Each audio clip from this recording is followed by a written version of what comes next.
Right, let's try and do this again before it starts raining, like it did last time.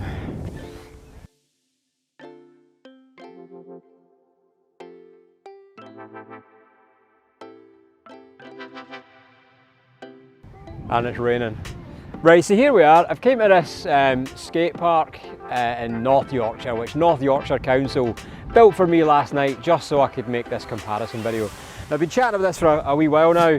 So my own Surfskate, Carver, borrowed from the Surfskate Academy, YOW Pukas. I'm going to talk about why this Carver has been restricting me and holding me back. So what I'm going to do now, I'm going to try and do a couple of direct comparisons. No wizardry, no camera tricks. I'm just going to set the camera up static, looking into that bowl over there, and I'm going to try and draw a few lines on Carver first, and then I'll try and do the exact same thing on the YOW, hopefully to show the difference. Hopefully you can see the difference. Huge transition.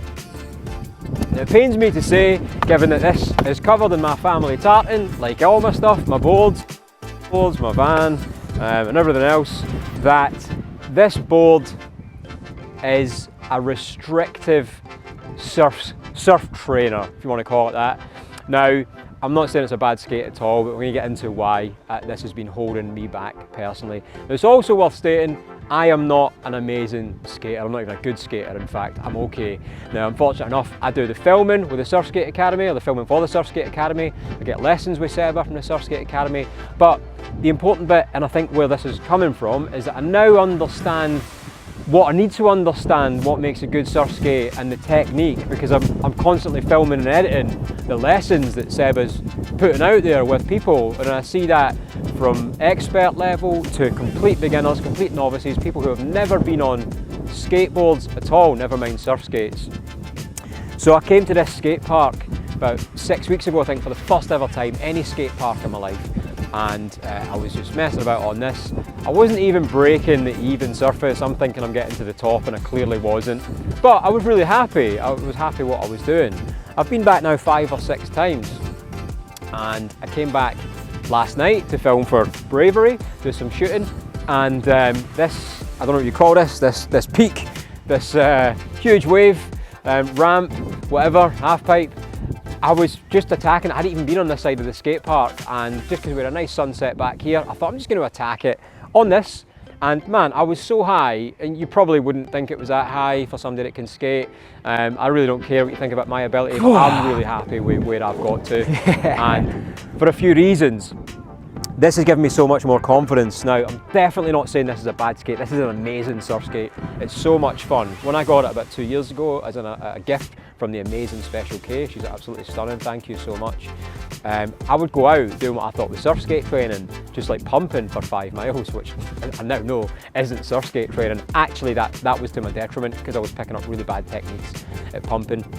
So normally, surf skate training, we do it on the flats, and you do it slowly, and that's done purposefully, because doing it slowly is all about technique and you generating your own speed. And I'm not talking about pumping, I'm talking about the bottom turn, for example. So when you come into your bottom turn, you compress. Extending is what gives you the speed. When you extend, you generate power through the tail, through the wheels on a surf skate, obviously through the tail on a surfboard, through the fins.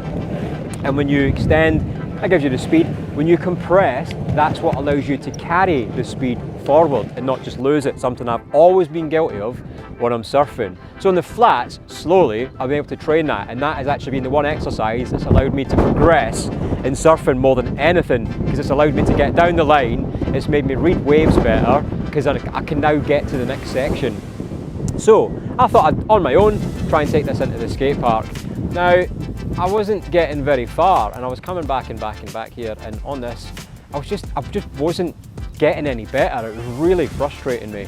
The deck length makes a big difference. The difference in the truck space as well, front to back, the difference in the deck length makes a huge difference.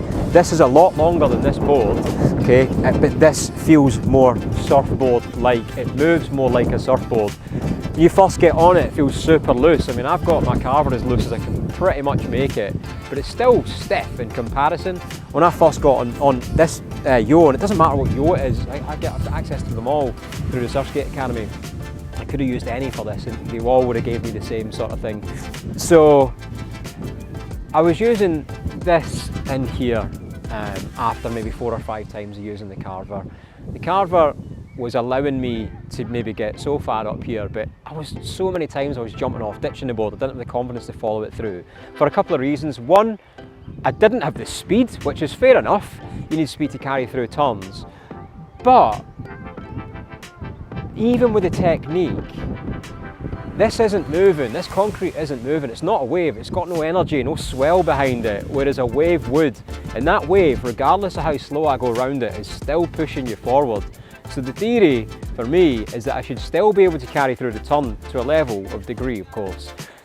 When I've done the same thing on this YOW, the truck system, it gave me so much more confidence, but also it allows the technique. So going the same speed, probably too slow, around these turns, this was allowing me to complete the turn through the technique, which this didn't do. The knock-on effect to that is the fact it's given me so much more confidence in this board. Now, like I say, this isn't a bad Surfskate at all, it's a great Surfskate, I love it. But this has actually held me back. This has restricted me moving forward and progressing my Surfskate.